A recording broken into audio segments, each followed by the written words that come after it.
A while ago I made a video when I'd found this book, and I'd wanted to read some stories from it. So I'm going to read her what got her started with writing the book. And it happened on Christmas Eve. The beginning. A guardian angel o'er his life presiding, doubling his pleasures and his cares dividing. I just want to say happy Christmas Eve and thank you to everyone who watches videos and leaves comments, and my friends who have conversations with me. I hope you're having a good night tonight on Christmas Eve.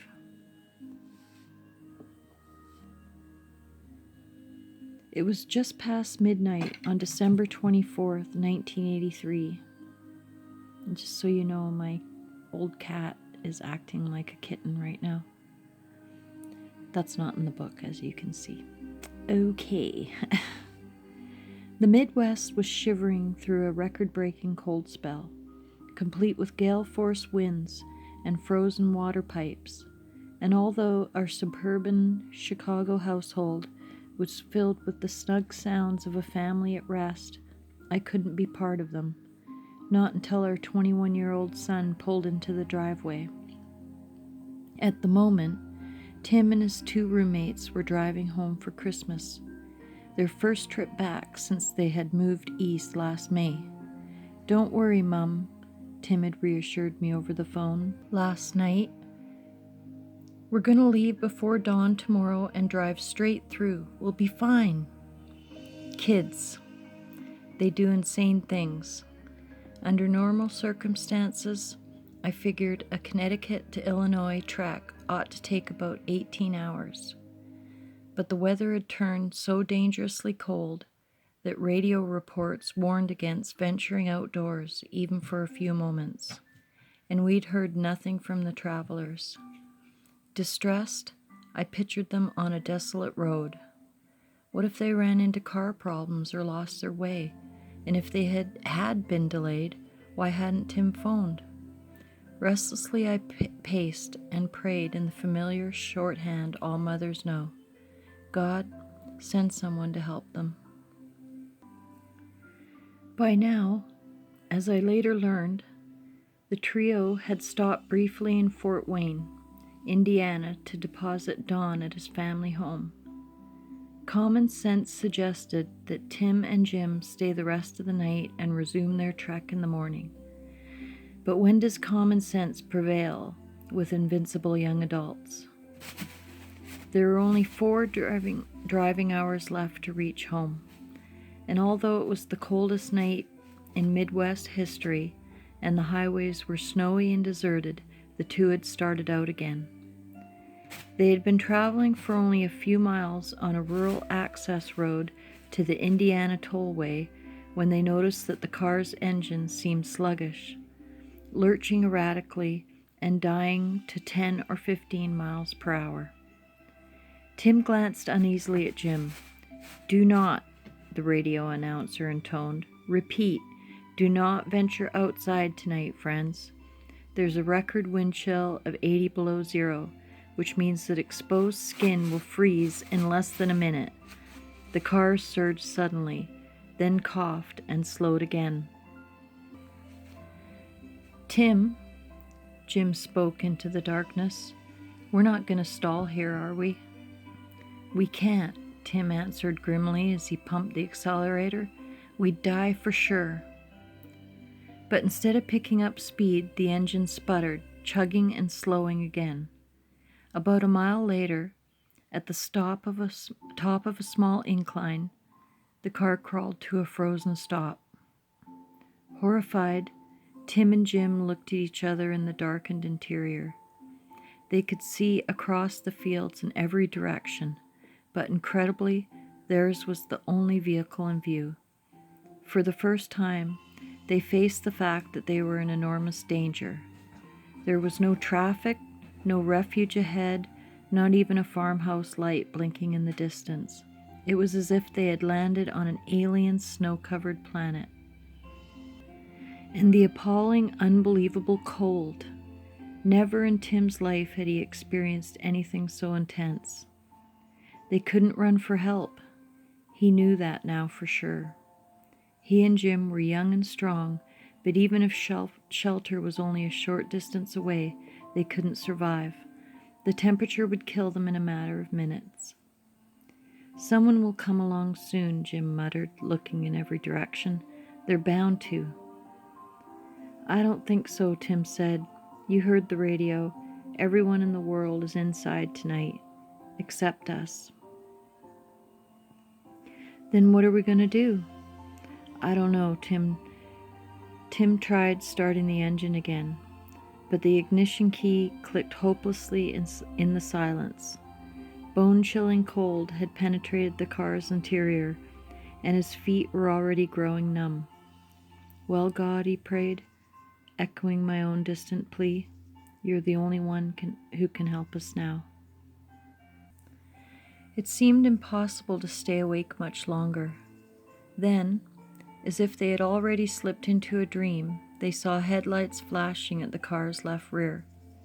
But that was impossible, for they had seen no twin pinpricks of light in the distance, no hopeful approach. Where had the vehicle come from? Had they already died? But no, for miraculously someone was knocking on the driver's side window. "Need to be pulled?" In disbelief, they heard the muffled shout, but it was true. Their rescuer was driving a tow truck. "Yes, oh yes, thanks." Quickly, the two conferred as the driver, saying nothing more, drove around to the front of the car and attached chains. If there were no garages open at this hour, they would ask him to take them back to Don's house, where they could spend the rest of the night.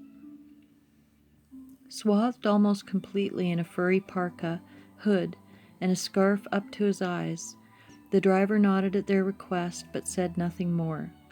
He was calm, they noted, as he climbed into his truck, seemingly unconcerned about the life-threatening circumstances in which he had found them. "Strange that he's not curious about us," Tim mused, "and isn't even explaining where he came from or how he managed to approach without our seeing him. And had there been lettering on the side of the truck? Tim hadn't noticed any. He's going to give us a big bill on a night like this. I'll have to borrow some money from Don or his dad." But Tim was exhausted from the ordeal, and gradually, as he leaned against the seat, his thoughts slipped away. They passed 2 locked service stations, stopped to alert Don from a payphone, and were soon being towed back through the familiar Fort Wayne neighborhood. Hushed, Christmas lights long since extinguished, and families asleep, Don still seemed the most welcoming street they had ever been on. The driver maneuvered carefully around the cul-de-sac and pulled up in front of Don's house. Numb with cold, Tim and Jim raced to the side door where Don was waiting, then tumbled into the blessedly warm kitchen, safe at last. Don slammed the door against the icy blast. "Hey, what happened?" he began, but Tim interrupted. "The tow truck driver, Don. I have to pay him. I need to borrow—" "Wait a minute," Don frowned, looking past his friends through the window. "I don't see any tow truck out there." Tim and Jim turned around. There, parked alone at the curb, was Tim's car. There had been no sound in the crystal-clear night of its release from the chains. No door slam, no chug of an engine pulling away. There had been no bill for Tim to pay, no receipt to sign, no farewell or thank you or Merry Christmas. Stunned, Tim raced back down the driveway to the curb, but there There were no taillights disappearing in the distance, no engine noise echoing through the silent streets, nothing at all to mark the tow truck's presence. Then Tim saw the tire tracks traced in the wind-blown snowdrifts.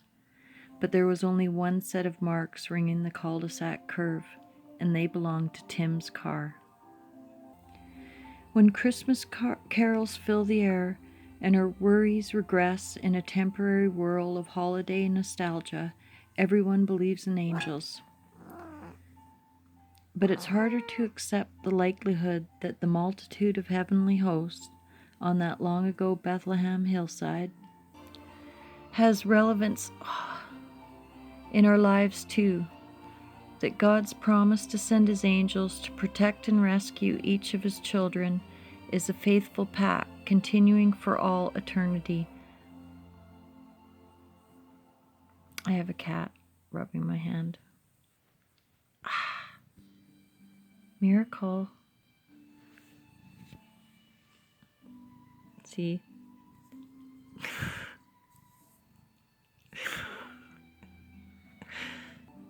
Okay, continuing for all eternity throughout every season of the year.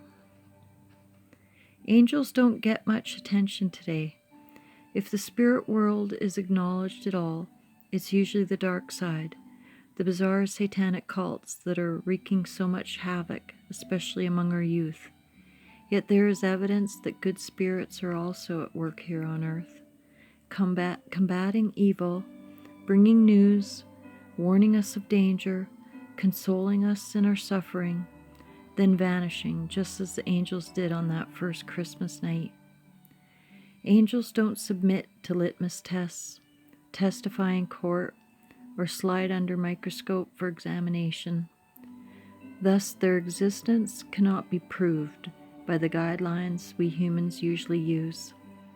To know one, perhaps, requires a willingness to suspend judgment, to open ourselves to the possibilities we've only dreamed about. The best and most beautiful things in the world cannot be seen or even touched, Helen Keller said. They must be felt with the heart. What is an angel? Our family will never know for sure.